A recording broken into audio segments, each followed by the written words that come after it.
መልካም እ ቀጣዩን የሥርዓተ ቅዳሴ እ ትምህርታችንን እንጀምራለን። በባለፈው ጊዜ የተወሰኑ ነጥቦችን ለማየት ሞክረን ነበር።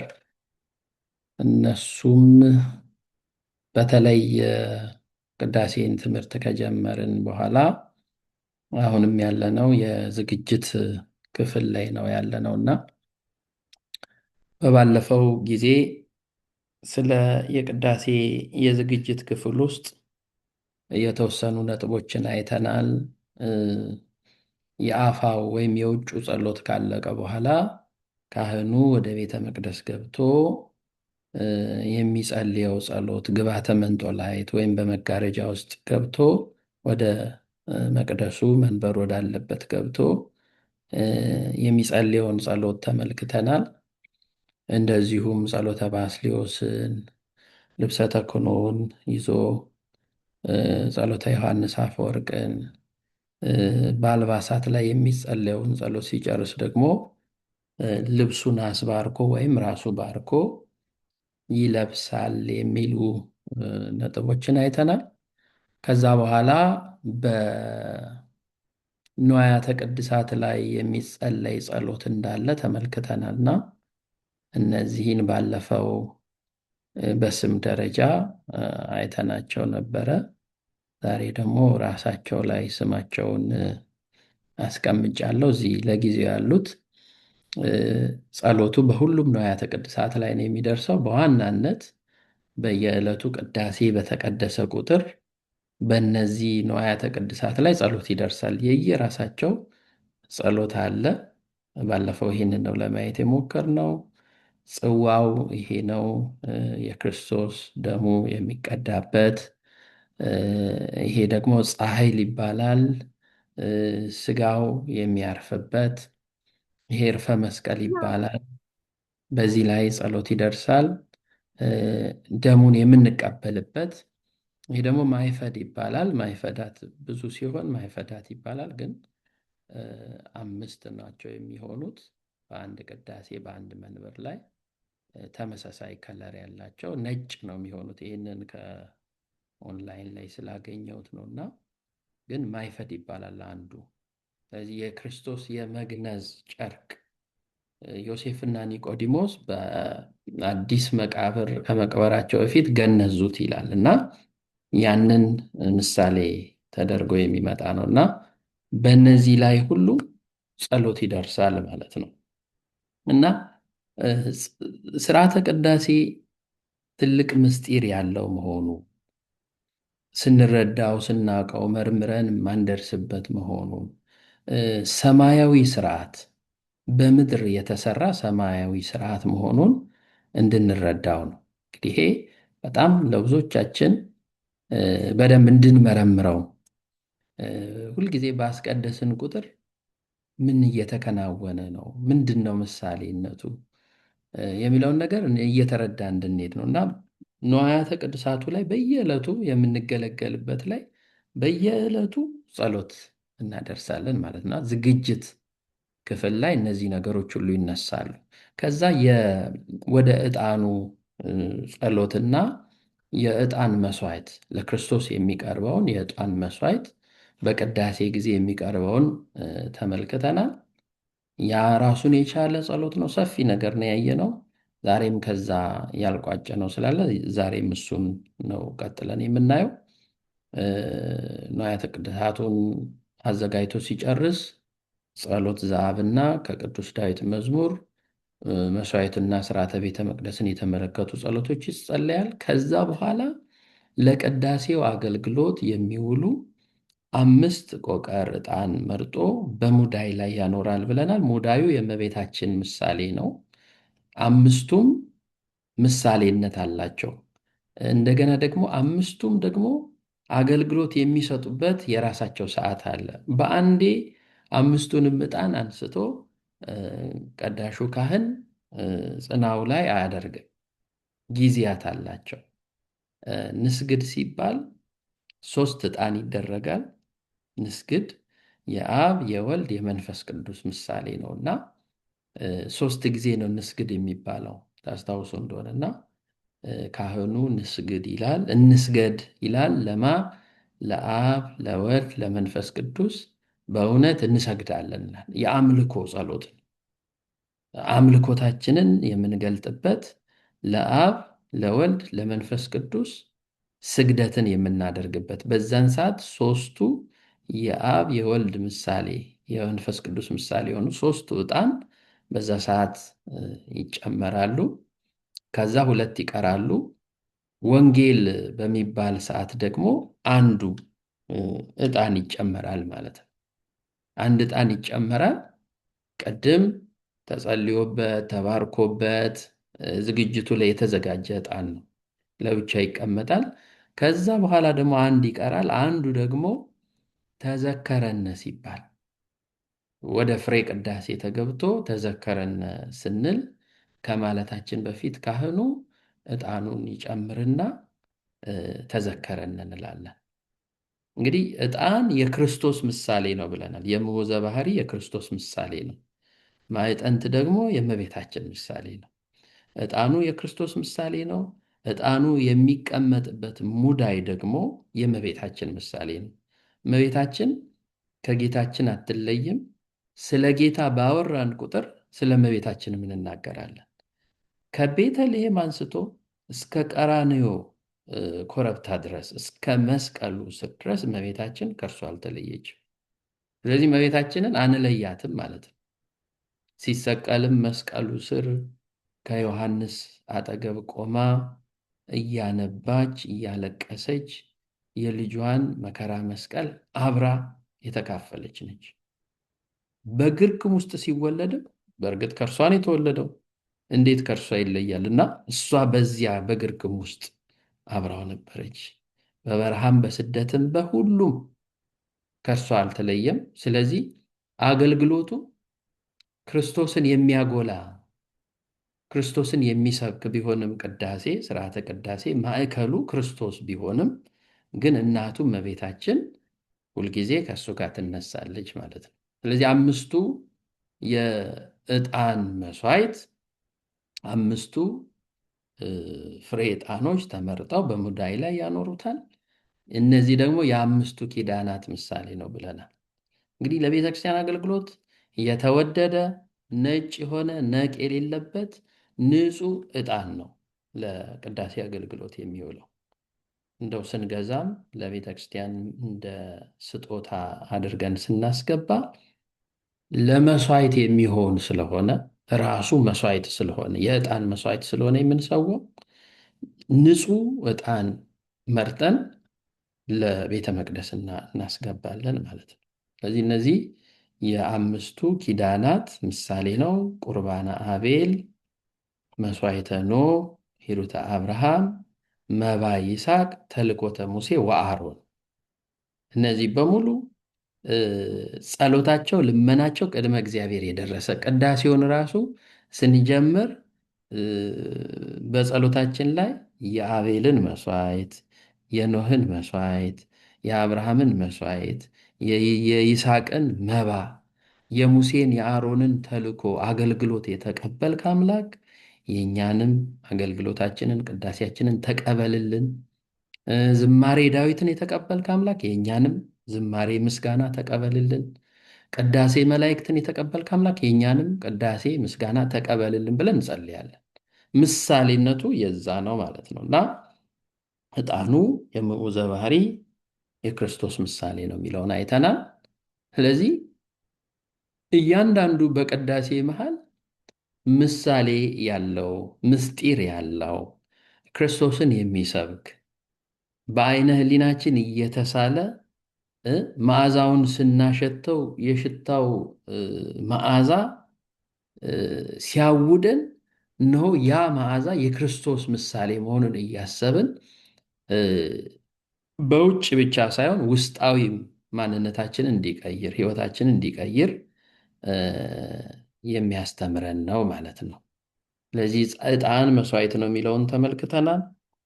በቅዳሴ ስርዓት ወይም በስርዓተ ቅዳሴ ጊዜ ከሚሰዉ መስዋዕቶች ውስጥ አንዱ የዕጣን መስዋዕት ነው። በኋላ የምናያቸው አሉ። የመብራት መስዋዕት አለ፣ የከንፈር መስዋዕት አለ፣ የጉልበት መስዋዕት አለ። እነዚህ ሁሉ መስዋዕቶች ናቸው። ለክርስቶስ ለእግዚአብሔር የምንሰዋቸው ማለት ነው። ስለዚህ ለአምልኮት የሚቀርብ ነው። ኢሳይያስ ላይ ያለውን ተመልክተናል። ከትንቢት አይ ይሄ በአዲስ ኪዳን የለም እንዳልን ደግሞ ሉቃስ ወንጌል ላይ ካህኑ ዘካርያስ በማጠኛው በመሰዊያው በመንበሩ ቆሞ ተራው ደርሶት ሲያጥን የዕጣን መስዋዕትን ለእግዚአብሔር ሲያቀርብ የምስራችን ቃል እንደሰማ ጸሎትህ ተሰምቶልሃል እንደተባለ በሐዲስ ኪዳንም ተገልጧል። ስለዚህ በትንቢትም መጻሕፍት በብሉይ በሐዲስም መጻሕፍት የተገለጸ ነው። ስለዚህ የዕጣን አገልግሎት አሁን አያስፈልግም የብሉይ ኪዳን አገልግሎት ነው ብለው ለሚከራከሩን ወይም ለሚከሱን ሰዎች በብሉይም በሐዲስም እንዳለ አገልግሎቱ በብሉይ ተጀምሮ እስከ ሐዲስ ድረስ እስካሁን ድረስ የዘለቀ መሆኑን እሱ ብቻ አይደለም ትንቢትም ጭምር ያለው መሆኑን ተመልክተናል። እና ዕጣን ልዩ የሆነ መስዋዕት የምናቀርብበት ጸሎታችንን የምናሳርግበት አገልግሎት የምንሰጥበት ነው የሚለውን ነገር እንድንይዝ ነው። እና የዳዊትን ጸሎቴን በፊትህ እንደ ዕጣን አድርገህ ተቀበልልኝ የሚለውን የጸሎት ማሳረጊያ መሆኑን ተመልክተናል። ስለዚህ በጸሎት ሰዓት፣ በኪዳን ጸሎት፣ በቅዳሴው፣ በእያንዳንዱ በሰርክ ጸሎቱ፣ በምህላው ካህናት እየዞሩ ያጥናሉ። እየዞሩ ያጥናሉ። በመካከላችን እየዞሩ በስዕላቱ አጠገብ እየዞሩ ያጥናሉ። የሁሉ ምስጢር ያለው ነው እና መስራቹ የፈቀደው ያዘዘው ራሱ ክርስቶስ መሆኑን ተመልክተናል። እግዚአብሔር በብሉይ እንዴት መሰራት እንዳለበት፣ እንዴት ማጠን እንዳለባቸው፣ እንዴት መገልገል እንዳለበት፣ ምን መሆን እንዳለበት ስርዓትን ሰርቶ የሰጠን እሱ ነው። ትንቢት አለ ያልኩትም ይህ ነው። በትንቢተ ሚልክያስ ምዕራፍ 1 ቁጥር 11 ላይ ከፀሐይ መውጫ ጀምሮ እስከ መግቢያዋ ድረስ ስሜ በአሕዛብ ዘንድ ታላቅ ይሆናል፣ በየስፍራው ለስሜ ዕጣን ያጥናሉ፣ ንጹሕም ቁርባን ያቀርባሉ፣ ስሜ በአሕዛብ ዘንድ ታላቅ ይሆናልና ይላል የሰራዊት ጌታ እግዚአብሔር ይላል። ይሄ የትንቢት ቃል ዛሬ ድረስ የሚፈጸም ነው ማለት ነው። ስለዚህ በየስፍራው የሚለው እንግዲህ በዓለም አቀፍ ደረጃ ኦርቶዶክሳዊት ተዋሕዶ ቤተክርስቲያን ያለችበት አሃት አብያተ ክርስቲያናት ኦርቶዶክሳውያን የሆኑት እነዚህ ሁሉ በሚገባ በስርዓት ጸሎተ ዕጣንን እያደረሱ ይህንን የዕጣን መስዋዕት ያቀርባሉ ማለት ነው። የከበረ መጽሐፍ ቅዱሳዊ የሆነ እግዚአብሔር የሚመለክበት ጸሎታችን የሚያርግበት የአገልግሎት ስርዓት ነው እና በየስፍራው ለስሜ ያጥናሉ የሚለው ይሄ ነው። ንጹሕ ቁርባን የሚለው ደግሞ ባለፈው ጊዜ ስለ ምስጢረ ቁርባን ስንማር ምስጢረ ቁርባን በብሉይ ብቻ እንዳልነበረ በሐዲስም የቀጠለ መሆኑን፣ ንጹሕ ቁርባን የሚለው ስጋው ደግሞ የክርስቶስን አማናዊ ስጋና ደም በዓለም ዙሪያ በየስፍራው ቅዳሴ እየተቀደሰ ለምዕመናን ይታደላል እና ስሜ በአሕዛብ ዘንድ ታላቅ ይሆናል። ይሄ እኮ የአሕዛብ ሀገር ነው ያለነው። ምንም እግዚአብሔር የማይመለክበት እግዚአብሔር የማይጠራበት የነበረ የአንድም ጻድቅ የአንድም ቅዱስ ደም ያልፈሰሰበት ሀገር ላይ ነው ያለነው። እነሆ በዚህ ባልተቀደሰ ሀገር ግን መጥተን ታቦቱን፣ ጽላቱን፣ ካህናቱ ይህ ሁሉ ነገር መጥቶ አሕዛብ ባሉበት ሀገር የእግዚአብሔር ስም ከፍ ብሎ ይጠራል፣ ዕጣን ይታጠናል፣ መስዋዕት ይሰዋል፣ እግዚአብሔር ይከብራል ማለት ነው። ስለዚህ ይሄ ትንቢት አሁንም እየተፈጸመ ነው፣ ወደፊትም እስከ ዓለም ፍጻሜ ድረስ የሚቀጥል ነው የሚለውን ነው። ዕጣን ሌላው ሰብአ ሰገል ጌታችን በቤተልሔም በተወለደ ጊዜ ከሰጡት ስጦታዎች ይዘውለት ከመጡት ስጦታዎች መካከል አንዱ የዕጣን ስጦታ ነው። ያም ክህነቱን ኃጢአትን የሚያስተስርይ መሆኑን ዘላለማዊ ሊቀ ካህን መሆኑን ለመግለጥ ዕጣን ሰጥተውታል። በቅዳሴ ጊዜ አንተ ውእቱ ዕጣን ኦ መድኃኒነ እስመ መጻእከ ወአዳንከነ ተሳሃለነ፣ አንተ ዕጣን መጥተህ አድነህናልና ይቅር በለን የሚለውን በቅዳሴ ጊዜ እንቀድሳለን እንላለን። ዛይረገ ለአቡሁ ርእሶ ዕጣን የሚለውን ራሱን ለአባቱ ለባህሪ አባቱ ለእግዚአብሔር አብ መስዋዕት ዕጣን አድርጎ ያሳረገ ራሱ መስዋዕት የሆነ ራሱ ሰዊ የሆነ ራሱ ደግሞ የመስዋዕቱ ተቀባይ የሆነ በአንድ ጊዜ ሶስት የሆነ እና ይሄ ራሱን የሚተካ ወይም ራሱን የሚወክል መሆኑን ተመልክተናል። በመጨረሻ ያየነው ዕጣን መቅሰፍትን እንዲከለክል ያደርጋል የሚለውን ተመልክተናል። መቅሰፍትን እንዲከለክል ያደርጋል። ታስታውሱ እንደሆነ በኮቪድ ጊዜም ቤተክርስቲያን እንደውም እዚህ ሀገር ሁሉ ሳይቀር በየቦታው ዕጣን ይታጠን ነበር እና ይሄ መጽሐፍ ቅዱሳዊ መሰረት ያለው ስለሆነ ካህናት ወረርሽኝ በሚመጣ ጊዜ፣ መቅሰፍት በሚመጣ ጊዜ እነሆ ያንን መቅሰፍት ለማራቅ በጸሎት የታገዘ ጸሎተ ዕጣን ደግሞ ያጥናሉ። እነሆ ያ መቅሰፍት ይገለላል የሚለውን ነው በዘኍልቍ 16 ላይ የተመለከት ነው። ከዛ በኋላ በቅዳሴ ላይ ያለውን አንቲ ውእቱ የሚለውን እመቤታችን ቅድም እንዳልኩት የእሳትን ፍም የተሸከምሽ የወርቅ ጥና አንቺ ነሽ፣ ኃጢአትን የሚያስተስርይ በደልንም የሚያጠፋ ይኸውም ከአንቺ ሰው የሆነ የእግዚአብሔር ቃል ነው። ራሱን ያማረ መስዋዕትና ዕጣን አድርጎ ለአባቱ ያሳረገ እያለን በቅዳሴ ላይ እንመለከታለን። እሷ የጽናው ምሳሌ ናት።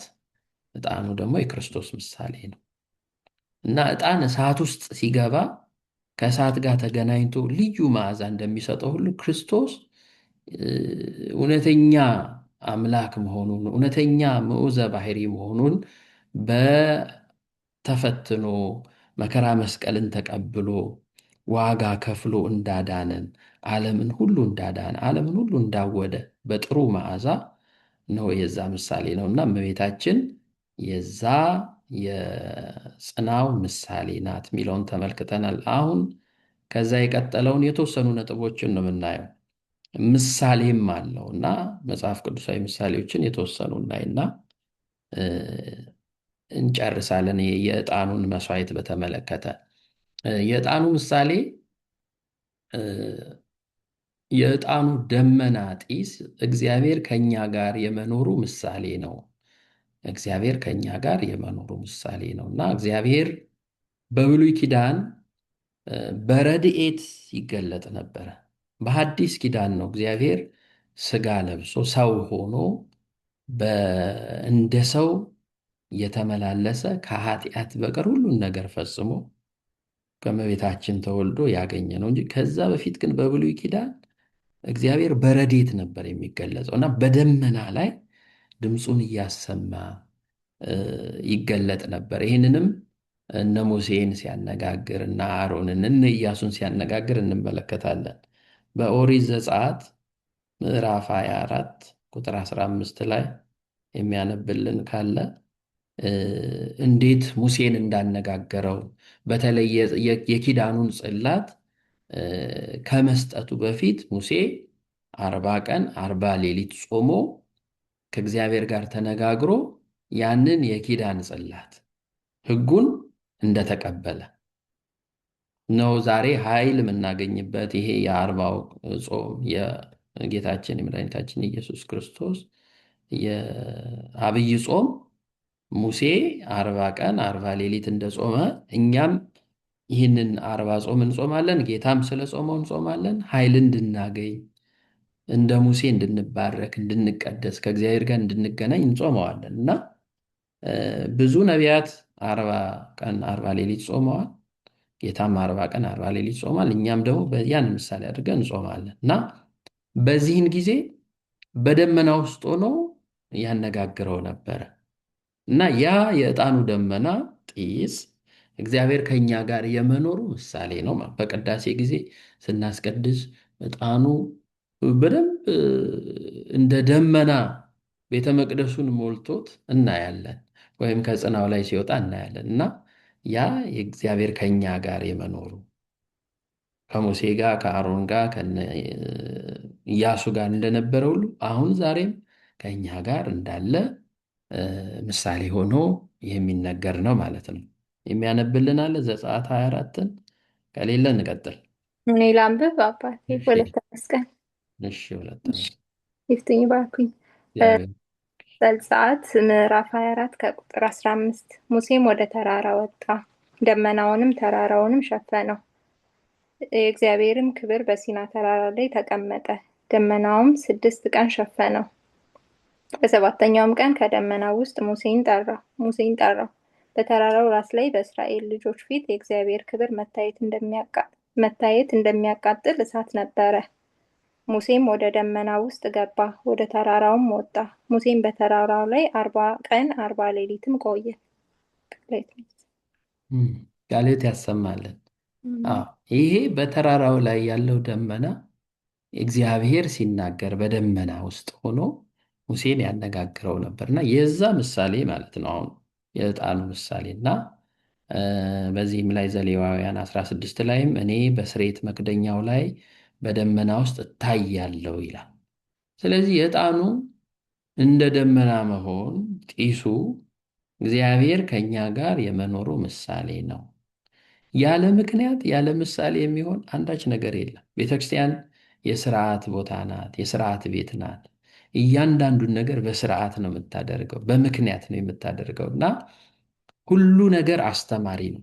ሁሉ ነገር ምልክት ነው። ያለ ምልክት፣ ያለ ትንቢት፣ ያለ ምሳሌ የሚቀመጥ ነገር የለም። ሌላው የዕጣኑ ምሳሌ የቅዱሳን ሕይወት ምሳሌ ነው። ይሄ ደግሞ በጣም የሚገርም ነው። ቅዱሳን ሕይወታቸው የዕጣን ምሳሌ ነው። ቅድም አንስተናል። ክርስቶስ መከራ መስቀልን ተቀብሎ ዓለምን ስላዳነ ምዑዘ ባህሪ በጣም መዓዛው ያማረ የተወደደ ሆኖ ዓለምን የገዛ መዓዛ እንደሆነ እንመለከታለን። እነሆ ቅዱሳንም በሱ የእሱን አሰረ ፍኖት የተከተሉ ቅዱስ ጳውሎስ እኔ ክርስቶስ እንደምመስል እናንተ እኔን ምሰሉ፣ እኔ ቅዱስ ነኝና እናንተም ቅዱሳን ሁኑ እንዳለ ሁሉ ቅዱሳን የክርስቶስ ምሳሌ የተከተሉ እሱን ለመሆን የጣሩ በሱ መንገድ የሄዱ ናቸው እና የነሱ ሕይወት የዕጣኑ ምሳሌ ነው ማለት ነው። በዚህ በማቴዎስ ወንጌል ላይ ምዕራፍ 10 ቁጥር 39 ላይ ነፍሱን ስለ እኔ የሚያጠፋት ያገኛታል ይልና እንደውም ስለ ቅዱሳን የገባላቸውን ቃል ኪዳን እንመለከታለን። ነቢይን በነቢይ ስም የሚቀበል ቀዝቃዛ ውሃ ጥሪን ቆሎ የሚያበላ ሰው የዛን የነቢዩን ዋጋ ያገኛል። ይሄ መጽሐፍ ቅዱሳዊ መሰረት አድርጎ ብዙ ሰዎች በእመቤታችን ስም፣ በቅዱስ ጊዮርጊስ ስም፣ በቅድስት አርሴማ ስም፣ በሌሎቹም በሰማዕታት፣ በቅዱሳን፣ በጻድቃን በእነዚህ ሁሉ ስም ዝክርን ይዘክራሉ። እነሆ በቃሉ መሰረት ደግሞ እግዚአብሔር የሰጣቸውን ቃል ኪዳን ለሚዘክሩ ሰዎች ይሆንላቸዋል ማለት ነው እና የእነሱ የቅዱሳን ሕይወታቸው የዕጣኑ ምሳሌ ነው ማለት ነው እና ይሄንን ስለ እግዚአብሔር ያላቸውን ፍቅር፣ ስለ ሃይማኖታቸው በመከራ የደረሰባቸውን መከራ፣ በችግር የተፈተኑትን መከራ የደረሰባቸውን ዓለሙን በመዓዛ ምግባራቸው ስለሚያውዱ በዕጣን ተመስለዋል።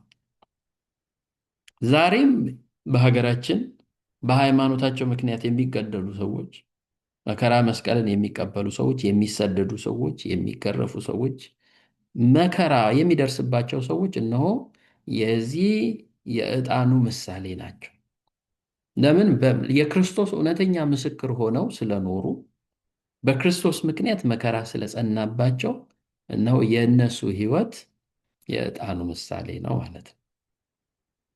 ይህንንም እናንብበው ጊዜ እንዳይወስድብን እንጂ የማቴዎስ ወንጌል ምዕራፍ 10 ትንሽ ከፍ ብሎ የሚያነብ ሰው ካለ 30 ጀምሮ ማንበብ የሚችል ሰው ካለ ማቴዎስ 10 አለ ሰው? እኔ ላንብብ አባት። 32 እሺ። ስለ ክርስቶስ መመስከር የሚገባ መሆኑን የምንማርበት ነው። እሺ ከቁጥር 30 ጀምሮ ነው። 32 ከ32 እሺ። እም፣ እ፣ ስለዚህ በሰው ፊት ለሚመሰክርልኝ ሁሉ እኔ ደግሞ በሰማያት ባለው አባቴ ፊት መሰክርለታለሁ። በሰው ፊትም የሚክደኝ ሁሉ እኔ ደግሞ በሰማያት ባለው አባቴ ፊት እክደዋለሁ። በምድር ላይ ሰላምን ለማምጣት የመጣሁ አይምሰላችሁ፣ ሰይፍን እንጂ ሰላምን ለማምጣት አልመጣሁም። ሰውን ከአባቱ ሴት ልጅንም ከእናቷ ምራትንም ከአማቷ ለያይ ዘንድ መጥቻለሁና ለሰውም ቤተሰዎቹ ጠላቶች ይሆኑበታል። ከእኔ ይልቅ አባቱን ወይም እናቱን የሚወድ ለእኔ ሊሆን አይገባውም። ከእኔ ይልቅ ወንድ ልጁን ወይም ሴት ልጁን የሚወድ ለእኔ ሊሆን አይገባውም። መስቀሉንም የማይዝ በኋላዬም የማይከተለኝ ለእኔ ሊሆን አይገባውም። ነፍሱን የሚያገኝ ያጠፋታል፣ ነፍሱንም ስለ እኔ የሚያጠፋ ያገኛታል። እናንተን የሚቀበል እኔን ይቀበላል፣ እኔንም የሚቀበል የላከኝን ይቀበላል። ነቢይን በነቢይ ስም የሚቀበል የነቢይንም ዋጋ ይወስዳል። ጻድቅንም በጻድቅ ስም የሚቀበል የጻድቁን ዋጋ ይወስዳል። ማንም ከእነዚህ ከታናናሾቹ ለአንዱ ቀዝቃዛ ውሃ ብቻ በደቀ መዝሙር ስም የሚያጠጣ እውነት እላችኋለሁ ዋጋው አይጠፋበትም። ቃለ ሕይወት ያሰማልን። ይሄ ነው የቅዱሳን ሕይወት ማለት ነው። እና ይሄ ለደቀ መዛሙርቱ የተነገራቸው ትምህርት ነው፣ ጌታ ያስተማረው ማለት ነው። ስለዚህ በእኔ ምክንያት ምንም ነገር ወደኋላ እንዳያስቀራችሁ፣ ልጅም አባትም እናትም እነዚህ ሁሉ ከኔ አይበልጡም፣ እውነተኛ ምስክር ሁኑ፣ ነፍሱን የሚያጠፋት ያገኛታል፣ ስለ ክርስቶስ ብሎ መከራ መስቀልን የሚቀበል በኋላ ድለኛ ነው፣ ዋጋው ከፍ ያለ ነው የሚል እውነተኛ ክርስቲያን ሊከተለው የሚገባውን ምግባር አስተምሯል ማለት። ስለዚህ የእነሱ ሕይወት የቅዱሳን ሕይወት ወይም በዚህ ቃል የሚሄድ ሰው እነሆ የዕጣኑ ምሳሌ ነው። የሚማርክ መዓዛ አለው ዕጣን።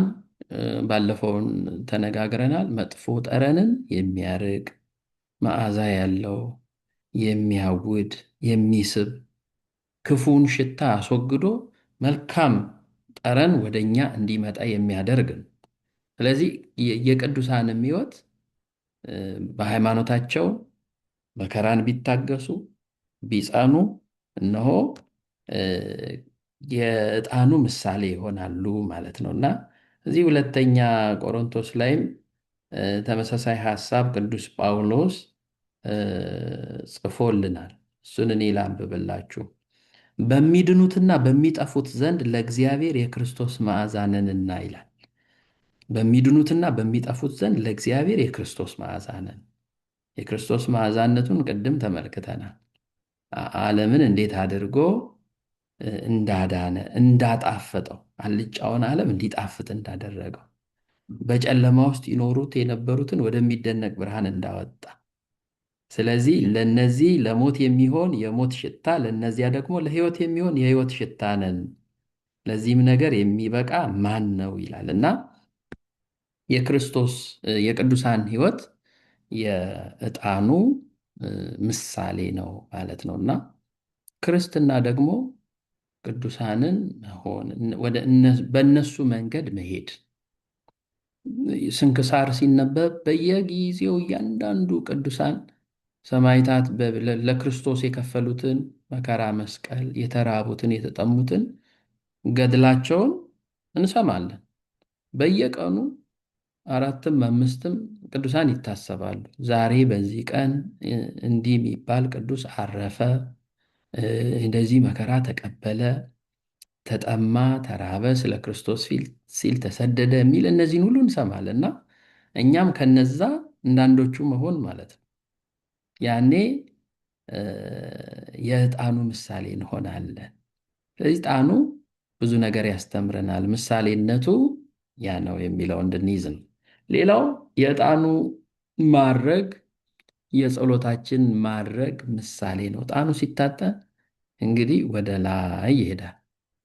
ወደ ላይ ሲወጣ ጸሎታችንም ከዕጣኑ ጢስ ጋር አብሮ እያረገ ቅድመ እግዚአብሔር እየደረሰ መሆኑ ምሳሌ ነው። እንግዲህ በራእይ መጽሐፍ ላይ ምዕራፍ 8 ቁጥር 3 ላይ ተጽፏል። እሱንም የሚያነብሰው ይዘጋጅ። የዕጣኑ ጢስ ወደ ሰማይ ሲያርግ ስንመለከት ጸሎታችንም አብሮ እንዳረገ ወደ እግዚአብሔር ዙፋን ወደ መመስገኛው ወደ መንበረ ጸባዖት እንደወጣ እናስባለን። ይህም መጽሐፍ ቅዱሳዊ እውነት ነው ይላል። ስለዚህ ካህናት ሲያጥኑ የምንጸልየው ጸሎት ከዕጣኑ ጢስ ጋር አብሮ ቅድመ እግዚአብሔር ይሄዳል። ቅዳሴ በሰማይ ያለው ስርዓት በምድር የሚከናወንበት ነው። የሰማይ ያለው ስርዓት ከምድሩ ጋር አንድ የሚሆንበት፣ ሰዓቱ አንድ የሚሆንበት፣ የሚስተካከልበት፣ ራሱ ክርስቶስ የሚሰየምበት፣ ቅዱሳን መላእክት የሚረቡበት፣ ለዛች ለተወሰነ ሰዓት ራሳችንን ሰማያዊ ስርዓት ውስጥ የምናገኝበት ነው። ይሄ በራእይ መጽሐፍ ላይ ያለውን በምድር በሰማይ ያለው ስርዓት በምድር የሚከናወንበት ነው። ስለዚህ ስናስቀድስ ሲታጠን ካህኑ ሲያጥን ስናይ ጸሎታችን ቅድመ እግዚአብሔር እየሄደ መሆኑን ልናስብ ይገባልና ቅድም የተነበበልን ወንጌል ላይ የእነ ዮሐንስ እናት ክርስቶስ በዚህ ምድር ላይ ሊነግስ እንደነበረ ወይም ደግሞ በዚህ ምድር ላይ መንግስት ሆኖ እንደሚኖር መስሏት እነሆ ልጆቼን ውሰድልኝ፣ አንዱን በቀኝ አንዱን በግራው አድርገ ስትነግስ ጋሻ ጃግሬ አድርግልኝ ብላ ለምና ነበረና አንቺ የምትለምኙን አታውቂም፣ እነሆ እኔ በምድር ልነግስ አይደለም የመጣሁት ብሎ እንደ ገሰጻት እናያለንና በዛ ሰዓት ላይ የምንጸልየው ጸሎት ሕሊናችን መሰብሰብ እንዳለበት፣ በቅዳሴ ሰዓት የምንጸልየውን ጸሎት መለየት እንዳለብን፣ ወደ እግዚአብሔር የሚሄደው ጸሎት ምን ያህል የተቀደሰ መሆን እንዳለበት፣ መንፈሳችንም ልባችንም ሐሳባችንም ሁሉ መሰብሰብ እንዳለበት ልንረዳ ያስፈልጋል ማለት ነው። ይሄ የዕጣኑ ማድረግ የጸሎታችን ማድረግ ምሳሌ ነው የሚለውን ነው። ምሳሌነቱን እያየን ነው። ዕጣኑ ዝም ብሎ እንደ ተራ ነገር እንዳናየው ወይም እንደ ሌላ ነገርም እንዳናየው ትርጉም ያለው ነው። ያለ ትርጉም እየተደረገ አይደለም የሚለውን ነገር መረዳት ያስፈልጋል። የራእይን መጽሐፍ የሚያነባለ ቁጥር 8 ላይ ላይ ያለው ስርዓትን። እሺ፣ የዮሐንስ ራእይ ምዕራፍ 8 ከቁጥር 3 ሌላም መልአክ መጣና የወርቅ ጥና ይዞ በመሠዊያው አጠገብ ቆመ። በዙፋኑም ፊት ባለው በወርቅ መሠዊያ ላይ ለቅዱሳን ሁሉ ጸሎት እንዲጨምረው ብዙ ዕጣን ተሰጠው። የዕጣኑም ጢስ ከቅዱሳን ጸሎት ጋር ከመልአኩ እጅ በእግዚአብሔር ፊት ወጣ። መልአኩም ጥናውን ይዞ የመሠዊያውን እሳት ሞላበት፣ ወደ ምድርም ጣለው። ነጎድጓድና ድምፅም መብረቅም መናወጥም ሆነ። ሰባቱንም ይበቃል እዛ ድረስና እዛ ቁጥር 4 ላይ የዕጣኑም ጢስ ከቅዱሳን ጸሎት ጋር ከመልአኩ እጅ በእግዚአብሔር ፊት ወጣ። ስለዚህ ከዕጣኑ ጋር ነው ጸሎታችን አብሮ የሚያደርገው ማለት ነው። ልክ ጸሎታችንን ተሸክሞ እንደሚሄድ ማለት ነው። ተሸክሞ እንደሚሄድ ቅድመ እግዚአብሔር እንደሚያደርሰን ላይ በሰማይ መላእክት ጽና ይዘው ይላል እዚሁ ራእይ መጽሐፍ ላይ። ሐዲስ ኪዳን እኮ ነው። መላእክት የእግዚአብሔርን መንበር ዙፋኑን ጥና ይዘው ያጥናሉ፣ የቅዱሳንን ጸሎት ያሳርጋሉ ይላል። ታች ደግሞ የሚቀደሰው በምድር ያለው እንደ መላእክት ካህናት የመላእክት ምሳሌ ሆነው ሲያጥኑ እነሆ የእኛን ጸሎት ወደ ላይ ያሳርጋሉ ማለት ነው። ስለዚህ ዕጣኑ ማረጉ የጸሎታችን ማረግ ምሳሌ ነው የሚለው ነው እና ጸሎት ለማሳረግ ነው ሁልጊዜ የምንጠቀመው ጸሎት ማሳረጊያ ነው። አንድም መስዋዕት ነው ብለናል። ለእግዚአብሔር የሚሰዋ ንጹሕ መስዋዕት ነው። የዕጣን መስዋዕት ነው። ለእግዚአብሔር የሚሰዋ ማለት ሰብአ ሰገል እኮ መስዋዕት ነው ያቀረቡት እኮ ዕጣን ለተወለደው ንጉሥ ለአይሁድ ንጉሥ ለክርስቶስ ለክህነቱ እንዲሆን ምሳሌ አድርገው ዕጣንን አበርክተውለታል። ንጹሕ ዕጣን። ስለዚህ የዕጣኑ ማድረግ የጸሎታችን ማድረግ ምሳሌ ነው የሚለው ነው እና ሌላው የዕጣኑ ጢስ የጌታን ዳግም ምጽአት ያስታውሰናል። ይሄ ደግሞ ዳግም ምጽአቱን የሚያስታውሰን ነው። ቅድም በብሉይ ኪዳን በደመና ውስጥ ይገለጣል ብለናል እና በደመና ውስጥ እግዚአብሔር በረድኤት እየተገለጠ ነቢያቱን አባቶቻችንን ቅዱሳንን ሲያናግር ሲያነጋግራቸው ሲመክራቸው መልእክትን ሲያስተላልፍ ሲባርካቸው ሲያዛቸው ተመልክተናል። በሐዲስ ኪዳን ደግሞ የዕጣኑ ጢስ የጌታን ዳግም ምጽአት ክርስትና ሞቶ በስብሶ በዚህ ምድር በቃ ተኖሮ የሚበቃበት አይደለም። ዳግም ምጽአት አለ። ወንሴፎ ትንሣኤ ሙታን ወሕይወተ ዘይመጽእ ለዓለም ዓለም። የትንሣኤ ሙታንን ተስፋ እናደርጋለን፣ የሚመጣውንም ሕይወት ለዘላለሙ የጸሎተ ሃይማኖት ላይ። ስለዚህ ትንሣኤ ሙታን የክርስቶስን ዳግም መምጣት ያስታውሰናል ዕጣኑ። በማቴዎስ ወንጌል ምዕራፍ 24 ላይ በተለይ ስለ መጨረሻው ዘመን በስፋት የተጻፈበት ነው። ምን እንደሚመስል ምን እንደሚከናወን የክርስቶስ ምጽአት ከመምጣቱ በፊት የምጣር መጀመሪያ ብሎ የገለጣቸው በደንብ በስፋት የተገለጠበት ነውና የሰው ልጅንም በኃይልና በብዙ ክብር በሰማይ ደመና ሲመጣ ያዩታል። ከመላእክቱ ጋር ይመጣል ማለት ያ ዕጣኑን ወደ ላይ ጢሱ ሲሄድ ስናይ ክርስቶስ ዳግም እንደሚመጣ በዛ በሰማይ ባለ ክብር በደመና እንደሚመጣ ከመላእክቱ ጋር እንደሚመጣ መምጣት ብቻ አይደለም፣ እንደሚፈርድ ጥያቄ እንደሚጠይቀን ያንን ጥያቄ ደግሞ በአግባቡ ምግባር ኖሯቸው በስነ ስርዓት የኖሩትን ደግሞ ኑ የአባቴ ብሩካን ብሎ በቀኝ እንደሚያደርጋቸው ሌሎቹን ደግሞ ምግባር የሌላቸውን በሃይማኖት በምግባር ያልኖሩትን ደግሞ ወግዱ ከኔ ብሎ በግራ እንደሚያደርጋቸው ተጽፏል።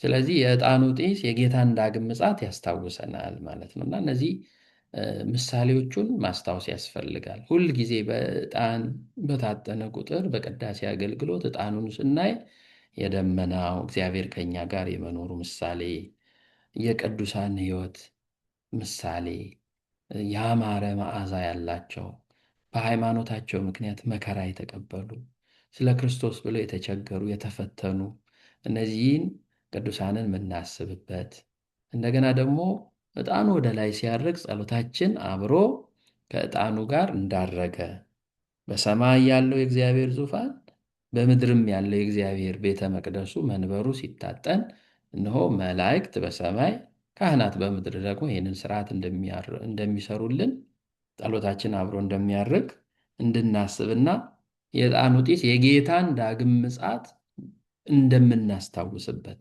ክርስቶስ ዳግም እንደሚመጣ ዓለምን አሳልፎ እንደሚመጣ በኃጥአንና በጻድቃን ላይ እንደሚፈርድ ለጻድቃን እንደሚፈርድላቸው ለኃጥአን ደግሞ እንደሚፈርድባቸው ይሄንን እንድናስተውል ነውና እነዚህ ነጥቦች በደንብ እንድንይዛቸው ነው። በደንብ አስፍታችሁ መመልከት ትችላላችሁ። መጽሐፈ ቅዳሴው ላይ በጣም ብዙ ቦታ ተጠቅሷል ስለ ዕጣን አገልግሎት።